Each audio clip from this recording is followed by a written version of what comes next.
فاهم بعض الناس من كلام المشير عبد الفتاح السيسي مع بعض المذيعين عن الأحزاب الدينية والدستور، إن المشير عبد الفتاح السيسي هيلغي الأحزاب اللي هي على أساس مرجعية إسلامية كحزب النور أو غيره من الأحزاب. فهل ده يعني فهمتوه أيضا من حواركم مع المشير عبد الفتاح السيسي؟ أنا بتعجب ممن يقول ذلك، لأن المشير في حواره أكد أن هناك دستور.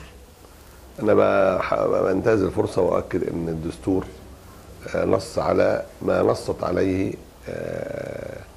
عليه الإعلان الدستوري ب 19 مارس، وهو عدم تكوين الأحزاب على أساس ديني. وهذا هذه المادة تكون في ضوئها حزب النور وتأسس ويعني مارس العملية السياسية خلال المدة السابقة. لأن ما معنى حزب على أساس ديني؟ معناه أنه هو يشترط ديانة عضو الحزب، بمعنى أنه لا يسمح بأي عضو ينتمي إلى ديانة غير التي أسس على أساسها أن يدخل الحزب. هذا غير حاصل في حزب النور. حزب النور في الأعضاء المؤسسين أقباط، ودخل بعد ذلك عدد كبير من الأقباط، وأنا يعني عندي يعني أسمائهم في ذلك لمن أراد. وهذه المسألة مبنية على أنهم مقتنعون بأن مرجعية الشريعة الإسلامية التي ينص عليها حزب النور، التي هي في الحقيقة منصوص عليها في الدستور، التي هي في الحقيقة تلزم جميع الأحزاب، لأن شرط قيام أي حزب من الأحزاب أن لا يعارض الدستور.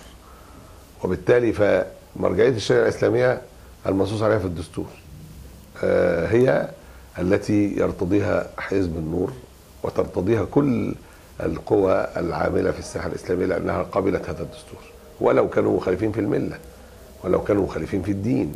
لماذا؟ لأن مرجعية الشريعة الإسلامية هي التي حفظت حقوق غير المسلمين.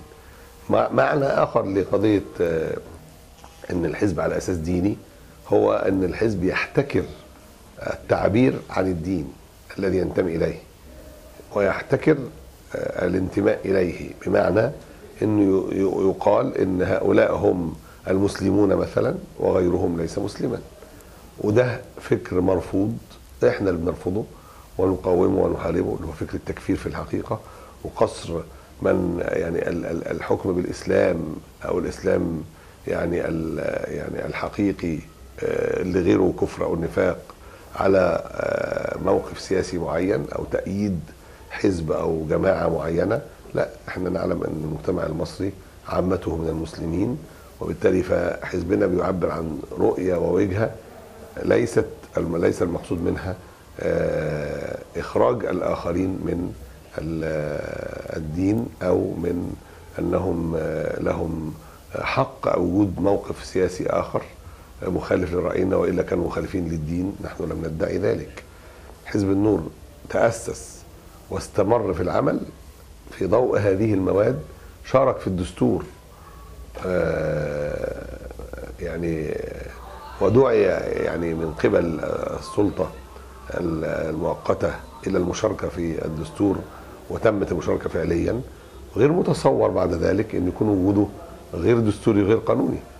هو التزم بضوابط معينة والتزم ب يعني هذه النصوص، وبالتالي فأنا مش شايف أي فهم خطأ لهذه العبارة. إضافة إلى ذلك أنا بقول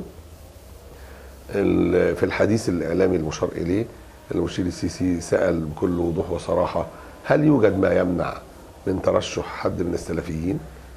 فكانت الإجابة دستوريا لا. فقال خلاص، وهذا يشمل كل نظم الانتخابات اللي هتقر بأي طريقة كانت، إن هؤلاء من حقهم حق دستوري. وعلى فكرة الموضوع ده مش منتظر تصريح من مرشح للرئاسة أو من رئيس جمهورية، لأن ده حق كفله الدستور لكل مواطن مصري لم يرتكب أو لم يكن يعني من صفته ما يؤدي إلى منع مباشرة الحقوق السياسية. وهذا اللي خالف في ذلك ويحاول يمنعه بغير على خلاف الدستور والقانون، يبقى هو اللي خالف ما اتفق عليه الشعب المصري. وفي نفس الوقت هقول خالف يعني فهم خاطئ لكلام المشير السيسي لا يدل عليه اصلا.